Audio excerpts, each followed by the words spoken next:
po jako akawuwo. Na kuna mpango kani ndiyo tunazungumuza. Enkolagana wakati wa Bannayuganda ne bannansi b'eggwanga lya Congo saako ebyobusuubuzi ku nsalo ya Uganda n'eggwanga lya Democratic Republic of Congo bibadde bitandise okujja mu kigoye weezinge nga n'okukusa ebyamaguzi omuli n'obwennyanja obuto gubadde gufuuse muze gw'amaanyi.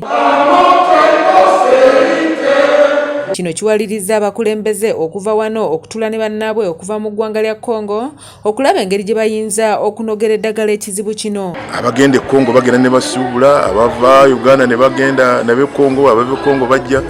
Tewali buzibu na bonna gye bava ino okugenda okutula ogende Congo. Tewali buzibu bonna.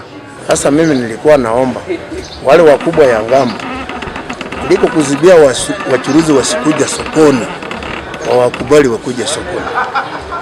Kwamba sisi tulizungumuza na migration, tukazungumuza na RDC, tukaomba kila mtu wapatie wakongomani wenyewe wanakuja kwa soko kununua samaki freedom ya kuingia bila tatizo yote. Oluvannyuma lw'ensisinkano etakiriziddwamu bannamawulire omubaka wa pulezidenti Kasese Joy Walusimbi nga yakulembeddemu abakulembeze okuva e Uganda aliko byannyonnyodde.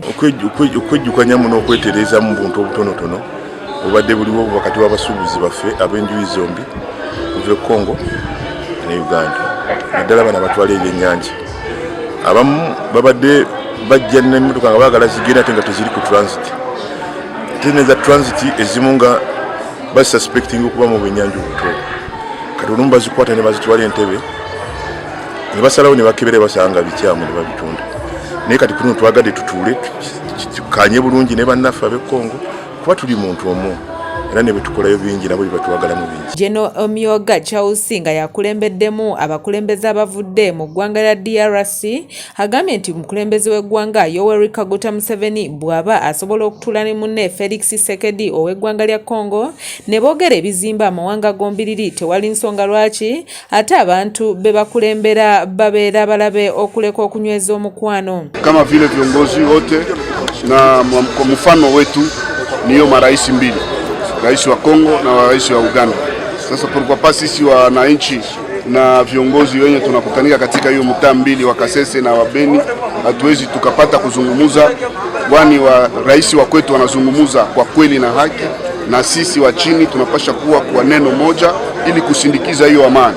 Folani Kasayi nga musuubuzi wa Congo agambye nti embeera ebadde bazibwalira n'okusingira ddala mu kusuubula wano mu Uganda anti ebyamaguzi Bannayuganda babadde tebabita. Tunaenda tunanunua samaki zetu Kenya, tunanunua samaki zetu Tanzania, lakini wanakataa transit ipitie Congo.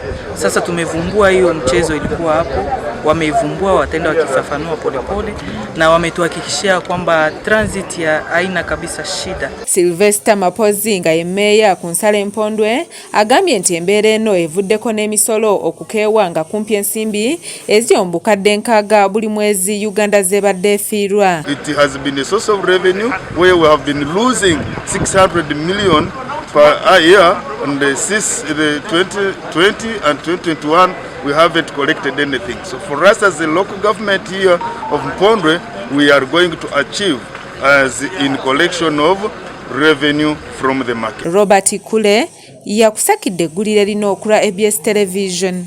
The people in Congo trying to put off air in the tires of the vehicles that are having Ugandan number plates.